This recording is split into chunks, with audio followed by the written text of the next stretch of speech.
എല്ലാവർക്കും സലു കിച്ചനിലേക്ക് സ്വാഗതം. ഇന്നത്തെ നമ്മളുടെ മനോഹരമായിട്ടുള്ള പ്രഭാതമാണ് ഈ കാണുന്നത്. എപ്പോഴും ഈ അടുത്തൊന്നും ഇങ്ങനെ കാണാൻ കഴിയത്തില്ലായിരുന്നു കേട്ടോ. പിന്നെ ഞാൻ നേരെ കിച്ചണിലേക്ക് ഒന്ന് ചായക്ക് വെച്ചു.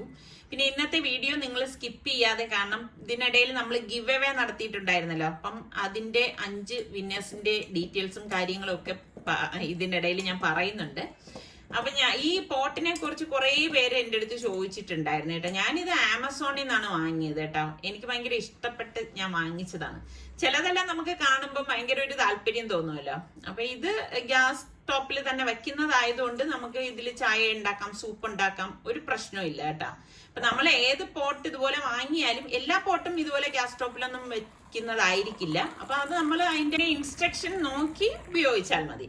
അപ്പൊ ഞാൻ ദോശയ്ക്ക് വേണ്ടിയിട്ട് ഒരു ബൗളിലേക്ക് 2 കപ്പ് പച്ചരിയും അതുപോലെ തന്നെ 1/2 കപ്പ് ഉഴുന്ന്, 2 കപ്പ് പച്ചരിക്കാണ് ഞാൻ 1/2 കപ്പ് ഉഴുന്ന് എടുത്തത്. പിന്നെ 1/4 കപ്പ് ചോറ് വയ്ക്കുന്ന അരിയും 1 ടേബിൾ സ്പൂണ് ഉലുവയും കൂടി ഇട്ടിട്ട് കുറച്ചധികം വെള്ളം ഒഴിച്ചിട്ട് ഞാൻ കഴുകിയിട്ട് കുതിരാനായിട്ട് വെക്കാണ്. ഇപ്രാവശ്യം ഞാൻ ഒരു ബൗളിൽ തന്നെ ഇതെല്ലാം കൂട്ടി വെച്ചിരിക്കുകയാണ്. എന്നിട്ട് അടച്ചൊന്ന് നമുക്കൊരു 7-8 മണിക്കൂർ മാറ്റി വെക്കാം. അപ്പൊ ഇന്നത്തെ ബ്രേക്ക്ഫാസ്റ്റിന് വേണ്ടിയിട്ട് ഞാൻ എന്താ പൊട്ടറ്റോ, അത്യാവശ്യം വലിപ്പമുള്ള പൊട്ടറ്റോ ആയിരുന്നുകൊണ്ട് ഞാൻ ഇങ്ങനെ കട്ട് ചെയ്തിട്ടാണ് കുക്കറിലേക്ക് ഇട്ടിട്ട് നികക്കെ വെള്ളം ഒഴിച്ച് പാകത്തിനുള്ള ഉപ്പും കൂടി വെച്ച ശേഷം നമുക്കിതൊന്ന് വേവിച്ചെടുക്കാം. അപ്പൊ ചെറിയ കുക്കർ ആകുമ്പോൾ നമുക്ക് പെട്ടെന്ന് ഇത് വെന്ത് കിട്ടുകയും ചെയ്യും. അപ്പൊ ഞാൻ ഒരു വ്യത്യസ്തമായിട്ടുള്ള പൂരി ഉണ്ടാക്കാൻ വേണ്ടി ഒരു ബൗൾ എടുത്തിട്ട് അതിലേക്ക് നമുക്ക് 2 കപ്പ് ഗോതമ്പ് മാവും 1/2 കപ്പ് മൈദ മാവ്, 1/4 കപ്പ് റവ കേട്ടോ. റവ 1/4 കപ്പ് മാത്രമേ ചേർക്കാവൂ. പിന്നെ പാകത്തിനുള്ള ഉപ്പും ഇട്ട് കൊടുക്കാം. എന്നിട്ട് നമുക്ക് നന്നായിട്ടൊന്ന് മിക്സ് ചെയ്ത് കൊടുക്കാം. ഇതുപോലെ ഒന്ന് മിക്സ് ചെയ്തെടുക്കണം. മിക്സ് ചെയ്ത് കൊടുത്ത ശേഷം ഞാൻ ഇതിലേക്ക് 1/4 കപ്പ് ഓയില്, വെളിച്ചെണ്ണ അല്ല കേട്ടോ ഞാൻ എടുത്തിരിക്കുന്നത്, സൺഫ്ലവർ ഓയിലാണ് എടുത്തിരിക്കുന്നത്. അപ്പൊ ആ ഓയിലും കൂടി ചേർത്ത് ഒന്ന് മിക്സ് ചെയ്യണം. എന്നിട്ട് നമുക്ക് പുട്ടിനൊക്കെ നനയ്ക്കണത് പോലെ കൈകൊണ്ട് ഞാനൊന്ന് മിക്സ് ചെയ്യാണ്. അതിനുശേഷം ഞാനിവിടെ 1 കപ്പ് ഇളം ചൂടുവെള്ളം എടുത്തിട്ടുണ്ട്. അപ്പൊ അത് കുറേശ്ശെ ഒഴിച്ചിട്ട് നമുക്കിതൊന്ന് കുഴച്ചു കൊടുക്കാം. അപ്പൊ കുറേശ്ശെ വെള്ളം ഒഴിച്ചു വേണം നമ്മളിത് കുഴച്ചെടുക്കാനുള്ളത്. അപ്പൊ ഈ പൂരിക്ക് നമ്മൾ ചപ്പാത്തി പോലെ സോഫ്റ്റ് ആവത്തില്ല കേട്ടോ, കുറച്ചൊരു ഹാർഡായിരിക്കും. നമ്മൾ ആ ഒരു പരുവത്തിൽ വേണം നമ്മളിത് കുഴച്ചെടുക്കാനുള്ളത്. എന്നിട്ട് ഞാൻ കൗണ്ടർ ടോപ്പിൽ വെച്ചിട്ട് ഇതൊന്ന് നന്നായിട്ട് കുഴച്ചെടുക്കുകയാണ്. ഞാൻ നേരത്തെ പറഞ്ഞതുപോലെ കുറച്ച് ടൈറ്റ് ചെയ്താണ് നമ്മളിത് കുഴച്ചെടുക്കണത്. ഭയങ്കര സോഫ്റ്റ് ആയിട്ടല്ല കുഴയ്ക്കുന്നത് കേട്ടോ.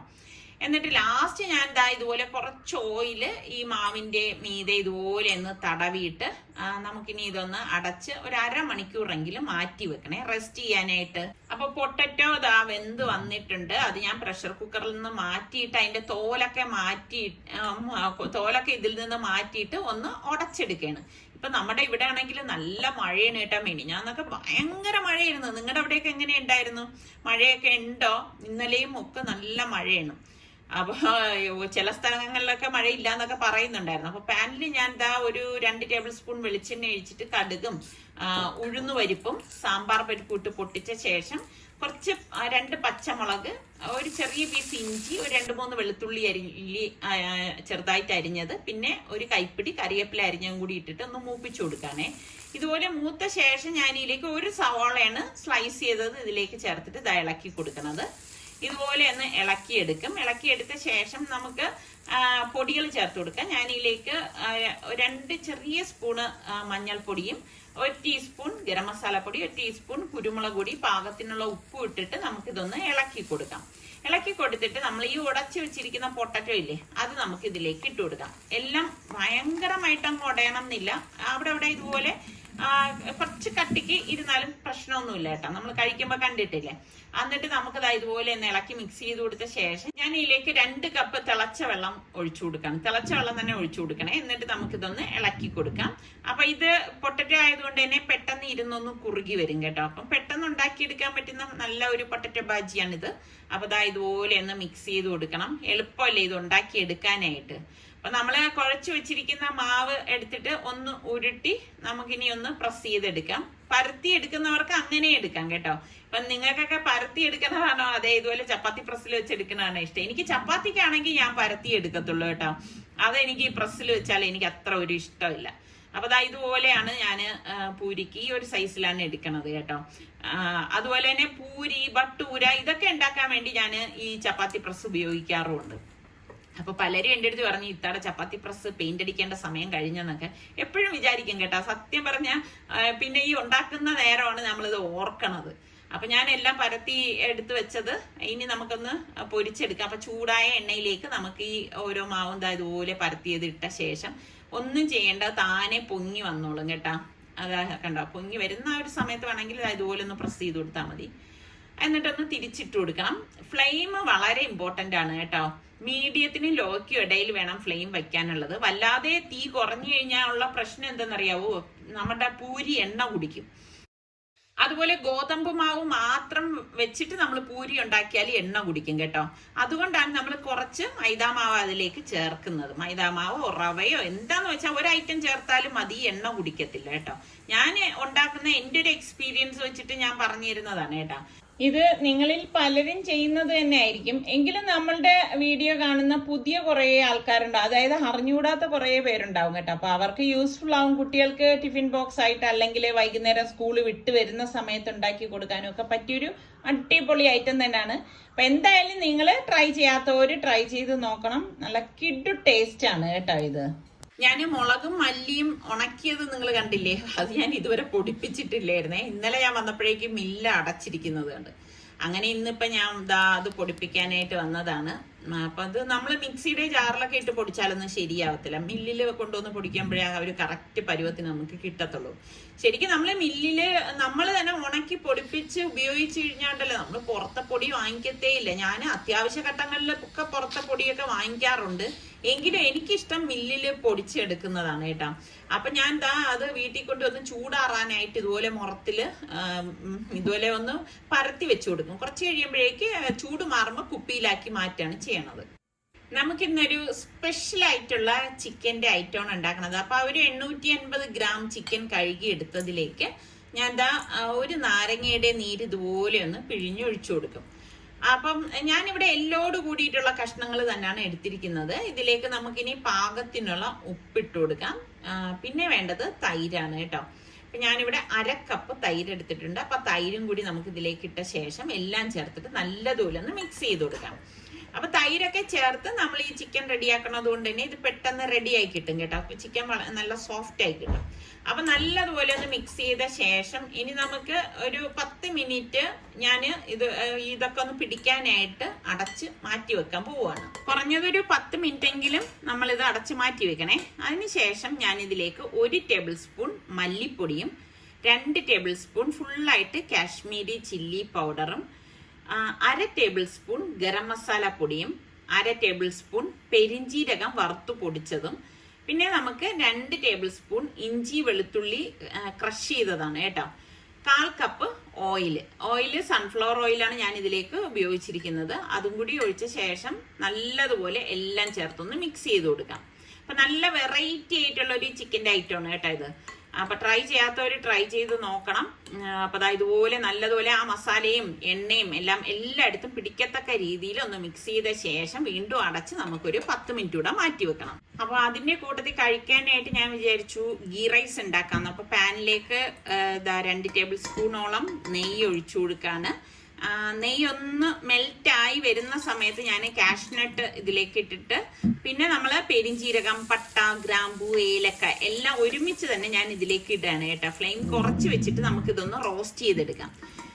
അതിനുശേഷം ഞാൻ ഇതിലേക്ക് 1 സവാളയും നമ്മളുടെ തിരുവനന്തപുരത്തിന്റെ സ്വന്തം തൊണ്ടമുളക് ഒരു 3 എണ്ണം കൂടി കട്ട് ചെയ്തത് ഇതിലേക്ക് ഇട്ടിട്ട് ഒന്ന് വഴറ്റി കൊടുക്കാം. പിന്നെ നെയ്ച്ചോറിനാകുമ്പോൾ ഒരുപാട് വഴലേണ്ട ആവശ്യമില്ല. ഇതിലേക്ക് നമുക്ക് 1 ടേബിൾ സ്പൂൺ ഇഞ്ചി വെളുത്തുള്ളി ക്രഷ് ചെയ്തതും കൂടി ചേർത്താണ് ഇളക്കി കൊടുക്കുന്നത്. അപ്പൊ ഇളക്കി കൊടുത്ത ശേഷം ഇതുപോലെ ഒന്ന് റോസ്റ്റ് ആയാൽ മതി, ഒരുപാട് റോസ്റ്റ് ആവണ്ട കേട്ടോ. ഇതൊന്ന് റോസ്റ്റ് ആയി വരുമ്പോഴേക്കും 3 കപ്പ് തിളച്ച വെള്ളം ഒഴിച്ചു കൊടുക്കണം. തിളച്ച വെള്ളം തന്നെ ഒഴിച്ചു കൊടുക്കണം കേട്ടോ. അതിനുശേഷം നമുക്ക് പാകത്തിനുള്ള ഉപ്പും കൂടി ഇതിലേക്ക് ഇട്ട് കൊടുക്കാം. ഇനി ഇപ്പൊ നന്നായിട്ടൊന്ന് ഇളക്കി കൊടുക്കാം. അപ്പൊ ഉപ്പ് എല്ലായിടത്തും വരത്തക്ക രീതിയിൽ ഒന്ന് മിക്സ് ചെയ്ത് കൊടുക്കണം. ഞാൻ അരി കഴുകി കുതിരാനായിട്ട് വെച്ചിട്ടുണ്ടായിരുന്നു. ഞാൻ കൈമ റൈസാണ് ഇതിനായിട്ട് എടുത്തത് കേട്ടോ. അപ്പൊ കഴുകിയ അരി നമുക്ക് ഇതിലേക്ക് ഇട്ട് കൊടുക്കാം. അപ്പൊ ഞാൻ 1.5 കപ്പ് അരിക്കാണ് 3 കപ്പ് തിളച്ച വെള്ളം ഒഴിച്ചത് കേട്ടോ. എന്നിട്ട് നല്ലതുപോലെ ഒന്ന് മിക്സ് ചെയ്ത് കൊടുക്കാം. അപ്പൊ ഇത്രയേ ഉള്ളൂ, എളുപ്പമല്ലേ. അപ്പൊ ഒരു പാനിലേക്ക് ഞാൻ 2 ടേബിൾ സ്പൂൺ ബട്ടർ ഇട്ട ശേഷം ഏകദേശം 1 ടേബിൾ സ്പൂണോളം ഓയിലും കൂടി ഒഴിച്ചു കൊടുക്കാണ്. അപ്പൊ ബട്ടർ മെൽറ്റായി വരുന്ന ആ ഒരു സമയത്ത് നമ്മൾ ഈ മാരിനേറ്റ് ചെയ്ത് വെച്ചിരിക്കുന്ന ചിക്കൻ ഉണ്ടല്ലോ, അത് ഫുള്ളായിട്ട് നമുക്ക് ഇതിലേക്ക് ഇട്ട് കൊടുക്കാം. അപ്പൊ അത്യാവശ്യം വലിപ്പമുള്ള ഒരു പാനാണ് ഞാൻ എടുത്തിരിക്കുന്നത്. അപ്പൊ നമുക്ക് ഇതുപോലത്തെ ഒരു പരന്ന പാൻ എടുക്കുമ്പോൾ നമുക്കിത് എളുപ്പം റെഡിയാക്കി എടുക്കാൻ പറ്റും. ചിക്കൻ എല്ലാ സൈഡും ഒരേപോലെ നമുക്കിത് കുക്കായി കിട്ടുകയും ചെയ്യും കേട്ടോ, തീ എല്ലായിടത്തും ഒരേപോലെ കിട്ടുന്നതുകൊണ്ട്. എന്നിട്ട് നമുക്കിത് സോഫ്റ്റ് ആയിട്ട് റെഡി ആവാനായിട്ട് മൂടി വെച്ചു കൊടുക്കാം. അപ്പൊ ഇതിനിടയിൽ നമ്മുടെ നെയ്ച്ചോറ് കണ്ടോ, ഞാൻ അടപ്പ് മാറ്റിയിട്ട് ഇതാ ഒന്ന് ഇളക്കി കൊടുക്കാണ്. നെയ്ച്ചോറ് ഉണ്ടാക്കാൻ എളുപ്പമല്ലേ, നമ്മൾ ഇതിന്റെ കൂടെ നിൽക്കുക ഒന്നും വേണ്ട. ആദ്യം നമ്മൾ ആ വഴറ്റുന്ന ആ ഒരു പാട് മാത്രമേ ഉള്ളൂ, അതൊരു പാടൊന്നും അല്ല കേട്ടോ. എത്ര പേർക്ക് നെയ്ച്ചോറ് ഇഷ്ടമുള്ളവരുണ്ട്. അപ്പൊ ദാ ഇതിനിടയിൽ ഞാൻ ദാ ചിക്കന്റെ അടപ്പൊന്ന് മാറ്റിയിട്ട് കണ്ടോ, ഇതിൽ കിടന്ന് ഇതൊന്ന് ഫ്രൈ ആവണം. അപ്പം അതിൻ്റെ ആ ഗ്രേവി ഒക്കെ ഇറങ്ങിയിട്ടാണ് ഈ ഒരു പരുവത്തിൽ ഇരിക്കുന്നത്. അപ്പൊ ഇതുപോലെ ഒന്ന് ഇളക്കി തിരിച്ചും മറിച്ചും ഒക്കെ വെച്ചു കൊടുക്കണം. അപ്പൊ എല്ലാം ഒരേപോലെ കുക്കാവത്തക്ക രീതിയിൽ കഷ്ണങ്ങൾ ഓരോന്നും തിരിച്ചു വെച്ചു കൊടുക്കാൻ പ്രത്യേകം ശ്രദ്ധിച്ചേക്കണം കേട്ടോ. എന്നിട്ട് വീണ്ടും നമുക്ക് ഇത് റെഡിയാവാനായിട്ട് അടച്ച് വേവിക്കുകയാണ് ചെയ്യണത്. അപ്പോൾ ഒരു 10 മിനിറ്റിന് ശേഷം ഞാൻ അടപ്പൊന്ന് മാറ്റിയിട്ട് ഇതാ വീണ്ടും ഒന്ന് ഇളക്കി കൊടുക്കുകയാണ്. അപ്പൊ ഇതിനിടയിൽ ഞാൻ ഇളക്കി കൊടുത്തിട്ടുണ്ടായിരുന്നു കേട്ടോ. അപ്പൊ ഓവറായിട്ട് ഇത് ഫ്രൈ ആവണ്ട, അത് പ്രത്യേകം ശ്രദ്ധിച്ചേക്കണം. അപ്പൊ ഈ ഒരു പരുവത്തിൽ നമുക്കിത് ഒരു പാത്രത്തിലേക്ക് മാറ്റാം. ഇതാണ് അതിന്റെ ഒരു പരുവം എന്ന് പറയുന്നത്. ഓവറായിട്ട് ഇത് മുങ്ങിക്കിടന്ന് ഫ്രൈ ആവണ്ട, അത് പ്രത്യേകം ശ്രദ്ധിച്ചേക്കണേ. എന്നിട്ട് നമ്മുടെ ഈ ബട്ടറുള്ള ഈ മസാലയിൽ തന്നെ 1 ടീസ്പൂൺ ചെറിയ ജീരകം ഇട്ട ശേഷം ഞാനൊരു 3 സവാള ചോപ്പ് ചെയ്തെടുത്തതാണേ, അതും കൂടി ഇട്ടിട്ട് നമുക്കൊന്ന് വഴറ്റി കൊടുക്കാം. ഓൾറെഡി ബട്ടറും ഓയിലും ഒക്കെ നമ്മൾ ചേർത്തിട്ടുണ്ടല്ലോ. അപ്പൊ നമ്മളിത് വഴറ്റുമ്പോൾ മനസ്സിലാവും ഇതിൽ നിന്ന് തന്നെ ആ ബട്ടറും ഓയിലും ഒക്കെ ഊറി വരുന്നത്. അപ്പൊ അതാ ഇതുപോലെ ഒന്ന് ഇളക്കി കൊടുക്കണം. അപ്പൊ ഞാൻ 3 തക്കാളിയാണ് ഇതിലേക്ക് ചേർക്കണത്. അപ്പൊ ഈ സവാളയ്ക്കൊപ്പം തന്നെ 1 ടീസ്പൂണോളം ഇഞ്ചി വെളുത്തുള്ളി ക്രഷ് ചെയ്തതും കൂടി ഇട്ടിട്ട് നല്ലതുപോലെ ഒന്ന് ഇളക്കി കൊടുക്കാം. അപ്പൊ ഞാൻ തക്കാളി അടിച്ചെടുത്തത് ദാ ഇതിലേക്ക് ഒഴിച്ചു കൊടുക്കാണ്. അടിച്ചെടുത്ത് തക്കാളി നമ്മൾ ഇതുപോലെ മിക്സിയുടെ ജാറിലിട്ട് അടിച്ച് തന്നെ എടുക്കണം കേട്ടോ. എന്നിട്ട് നമുക്കിത് നല്ലതുപോലെ ഇളക്കി കൊടുക്കണം. അതിന്റെ ആ ഒരു പച്ചച്ചുവയൊക്കെ മാറത്തക്ക രീതിയിൽ ഇളക്കിയ ശേഷം മൂടി വെച്ചു കൊടുക്കാം. ഒരു 5 മിനിറ്റ് കഴിഞ്ഞ് മൂടി മാറ്റിയിട്ട് ഇടയ്ക്കിടയ്ക്ക് നമ്മൾ ഇളക്കി കൊടുത്തോണ്ടിരിക്കണം. കണ്ടോ, അതിൽ നിന്ന് എണ്ണ തെളിയണ ആ ഒരു പരുവുണ്ടല്ലോ, അതുവരെ നമ്മൾ ഇതാ ഇതുപോലെ ഒന്ന് ഇളക്കി കൊടുക്കണം. ഇനി നമുക്ക് ഇതിലേക്ക് പൊടികൾ ചേർത്ത് കൊടുക്കാം. 1 ടേബിൾ സ്പൂൺ കാശ്മീരി ചില്ലി പൗഡറും 1 ടീസ്പൂൺ പെരിഞ്ജീരക പൊടിയും കൂടി ഇട്ട ശേഷം നല്ലതുപോലെ ഒന്ന് ഇളക്കി കൊടുക്കണം. ഇതുപോലെ ഒന്ന് ഇളക്കിയെടുക്കണം. ഇളക്കിയെടുത്ത ശേഷം നമുക്കിതിലേക്ക് പാകത്തിനുള്ള ഉപ്പിട്ട് കൊടുക്കാം. ഈ മസാലയിൽ നമ്മൾ ഉപ്പ് ചേർത്തിട്ടില്ലായിരുന്നല്ലോ, അപ്പൊ ഉപ്പും ചേർത്ത് എല്ലാം കൂട്ടിയിട്ട് നല്ലതുപോലെ ഒന്ന് മിക്സ് ചെയ്ത് കൊടുക്കാം. അപ്പൊ ഈ ഒരു പരുവം നിങ്ങൾക്ക് കാണുമ്പോൾ തന്നെ മനസ്സിലാവുമല്ലോ. അപ്പൊ ഇനി നമ്മൾ ഈ ഫ്രൈ ചെയ്ത് മാറ്റി വെച്ചിരിക്കുന്ന ചിക്കനില്ലേ, അത് ഫുള്ളായിട്ട് നമുക്ക് ഇതിലേക്ക് ഇട്ട് കൊടുക്കാം. ഇട്ട് കൊടുത്ത ശേഷം എല്ലാം ചേർത്തിട്ട് നല്ലതുപോലെ ഒന്ന് മിക്സ് ചെയ്ത് കൊടുക്കണം.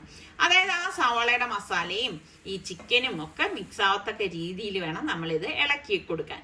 അപ്പൊ ഇതാ നല്ല മണം വരുന്നുണ്ട് കേട്ടോ. ഇതെല്ലാം കൂടി ചേർന്നിട്ട് വരുമ്പോഴേക്ക് ഇപ്പൊ തന്നെ നമുക്ക് കഴിക്കാൻ തോന്നും കേട്ടോ. ഒരു വെറൈറ്റി ആയിട്ടുള്ള ചിക്കൻ്റെ ഐറ്റമാണ് ഇത്. എന്നിട്ട് നമുക്കിത് മൂടി വെച്ചു കൊടുക്കാം. ഒരു 2 മിനിറ്റിന് ശേഷം മൂടി മാറ്റിയിട്ട് വീണ്ടും നമുക്ക് ഇതാ എണ്ണയൊക്കെ തെളിഞ്ഞു വരുന്നുണ്ടോ. കാരണം നമ്മൾ ആ ഫ്രൈ ചെയ്ത ആ ചിക്കൻ ഇതിലേക്ക് ഇട്ടപ്പോഴാണ് വീണ്ടും എണ്ണ തെളിഞ്ഞു വരുന്നത്. അപ്പൊ ഞാൻ ആ സെൻട്രലിൽ ഇത് അതുപോലെ സൈഡിലേക്ക് ചിക്കനൊക്കെ മാറ്റിയ ശേഷം ഒരു ബൗൾ ഇതാ ഇതുപോലെ വെച്ചു കൊടുക്കും. എന്നിട്ട് ചാർക്കോൾ കത്തിച്ചത് വെച്ച ശേഷം കുറച്ച് ഓയിലൊന്ന് ഒഴിച്ചു കൊടുക്കുക. നല്ലൊരു സ്മോക്കി സ്മെല്ല് കിട്ടാൻ വേണ്ടിയിട്ടാണ് ഇങ്ങനെ ചെയ്യണത് കേട്ടോ. അപ്പൊ ചാർക്കോളിന് നല്ലൊരു മണം വരും. വീണ്ടും ഒന്ന് ലിഡ് വെച്ച് അടച്ചു കൊടുക്കുകയാണ്. അപ്പൊ ഗ്യാസ് ഓഫ് ചെയ്തിട്ടുണ്ടായിരുന്നു. അത് കഴിഞ്ഞ് ഒരു 2-3 മിനിറ്റ് കഴിഞ്ഞ ശേഷം ഞാൻ ഈ ബൗൾ എടുത്ത് മാറ്റുന്നുണ്ട്. നല്ല മണം വരുന്നുണ്ട് കേട്ടോ. അപ്പൊ ഈ ചിക്കന് നല്ല ഒരു മണം കിട്ടും നമുക്ക്. അപ്പൊ വീണ്ടും ഞാനിതാ ഇതൊന്ന് ഇളക്കി കൊടുക്കാണ്. ഇളക്കി കൊടുത്ത ശേഷം കണ്ട അടിയിൽ പിടിക്കുക ഒന്നും ചെയ്തിട്ടില്ല. നല്ല ഒരു പരുവാണ് കേട്ടോ. ഈ നെയ്ച്ചോറിൻ്റെ കൂടെയൊക്കെ കിടു ടേസ്റ്റ് ആണ്. അതുപോലെ ഏറ്റവും കൂടുതൽ സൂപ്പർ ടേസ്റ്റ് വരുന്നത് നാനിന്റെ കൂടെ ഒക്കെ കഴിക്കാനാണ് കേട്ടോ. അപ്പൊ ഞാൻ ഫ്രഷ് ക്രീം ഒരു 1/4 കപ്പ് മിക്സ് ചെയ്തത് ഇതിലേക്ക് ഒഴിച്ചു കൊടുക്കാണ്. മസ്റ്റ് ആയിട്ട് നമ്മൾ ഫ്രഷ് ക്രീം ഇതിലേക്ക് ചേർത്ത് കൊടുക്കണം കേട്ടോ. ഫ്രഷ് ക്രീം ചേർത്ത് കുറച്ച് കസൂരി മേത്തി, ഒരു കൈപ്പിടി കസൂരി മേത്തിയും കൂടി ഇതുപോലെ ഒന്ന് പൊടിച്ചിട്ട് കൊടുക്കാം. അപ്പോഴാണ് കിടു ടേസ്റ്റ് ഉണ്ടാവുന്നത്. എന്നിട്ട് നല്ലതുപോലെ ഒന്ന് മിക്സ് ചെയ്ത് കൊടുക്കാം. ഇത് ബട്ടർ ചിക്കൻ ആണോ എന്ന് ചോദിച്ചാൽ ബട്ടർ ചിക്കൻ അല്ല കേട്ടോ, ഒരു സ്പെഷ്യൽ ചിക്കൻ ആണ്. അപ്പൊ ഇതുപോലെ ഒന്ന്. പിന്നെ ഒരു കാര്യം പ്രത്യേകം ശ്രദ്ധിച്ചേണം, ഗ്യാസ് നമ്മൾ ഫ്രഷ് ക്രീം ചേർത്ത ശേഷം ഗ്യാസ് അങ്ങ് ഓഫ് ചെയ്തേക്കണം. പിന്നെ ഗ്യാസ് ഓൺ ചെയ്യരുത് കേട്ടോ. അപ്പൊ അതാ ചൂടിലിരുന്ന് തന്നെ ഇത് റെഡി ആയിക്കോളും. നല്ലതുപോലെ ഒന്ന് ഇളക്കി മിക്സ് ചെയ്ത് കൊടുക്കാം. നല്ല അടിപൊളി മണമാണ്. പ്രത്യേകിച്ച് നമ്മളിത് ചൂടോടുകൂടി കഴിക്കണം കേട്ടോ. സൂപ്പർ ടേസ്റ്റ് ആണ്. അപ്പൊ ഞാൻ ലാസ്റ്റ് കുറച്ച് ഫ്രഷ് ക്രീമും കൂടി ഇതുപോലെ ഒന്ന് ഒഴിച്ചു കൊടുക്കാൻ ഒന്ന് ആദ്യത്തത് മിക്സ് ചെയ്തു. അതിനുശേഷമാണ് ബാക്കിയുള്ളത് ഇട്ടിട്ട് കുറച്ച് എൻ്റെ കയ്യിൽ മല്ലിയില ഇരിപ്പില്ലായിരുന്നു. അതുകൊണ്ട് ഞാൻ കസൂരി മേത്തി എന്നാണ് ലാസ്റ്റ് ഒന്ന് വിതറി കൊടുക്കുന്നത്. അപ്പൊ മല്ലിയിലൊക്കെ ഉണ്ടെങ്കിൽ നിങ്ങൾ മല്ലിയില കട്ട് ചെയ്ത് എടുത്താൽ മതി.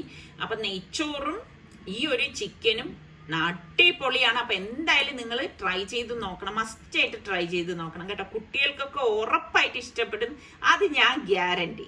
അപ്പൊ ഇത് ഇഷ്ടമായിട്ടുണ്ടെങ്കിൽ ഇപ്പൊ തന്നെ ഒന്ന് ലൈക്ക് ചെയ്തേക്കണേ. അപ്പൊ എനിക്ക് മനസ്സിലാവും നിങ്ങൾക്ക് ഇന്നത്തെ ചിക്കൻ ഇഷ്ടപ്പെട്ടു എന്ന് ഞാൻ മനസ്സിലാക്കിക്കോളാം കേട്ടാ. വീണ്ടും മഴ തുടങ്ങിയിരിക്കുകയാണ്.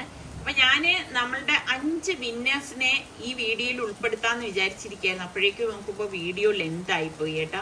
അപ്പൊ ഇൻഷാ അല്ലാഹ് അടുത്ത വീഡിയോയിൽ നമ്മൾ ആ 5 വിന്നേഴ്സ് ആരൊക്കെയാണെന്ന് പറയുന്നതാണ്. അപ്പൊ ഞാൻ വിചാരിച്ചു നമ്മളുടെ ദോശയ്ക്കുള്ള മാവൊന്ന് അരച്ചെടുക്കാന്ന്. പിന്നെ ഒരു കാര്യം, ദോശയ്ക്കും ഇഡലിക്കും ഒക്കെ ഞാൻ ഈ ഒരു പരുവത്തിൽ തന്നെയാണ് അരച്ചെടുക്കുന്നത്. കാരണം ആ അരിക്കും ഉഴുന്നൊക്കെ ഇല്ലേ, അതിന് മീതെ ജസ്റ്റ് വെള്ളം നിൽക്കത്തക്ക രീതിയിൽ ഉപ്പും ചേർത്ത് അരച്ചെടുക്കുകയാണ് ചെയ്യണത്. ഞാൻ അങ്ങനെയാണ് ചെയ്യണത്. പലരും എൻ്റെ അടുത്ത് ചോദിക്കാറുണ്ട് ഉപ്പിടുമ്പോൾ കയ്പ്പ് രസം വരത്തില്ലേ ഇത്താന്നൊക്കെ ചോദിക്കും. എനിക്കിതുവരെ അങ്ങനെയൊന്നും ഫീൽ ചെയ്തിട്ടില്ല. ഞാൻ ഈ ഒരു രീതിയിൽ തന്നെയാണ് വർഷങ്ങളായിട്ട് ചെയ്യണത് കേട്ടാ.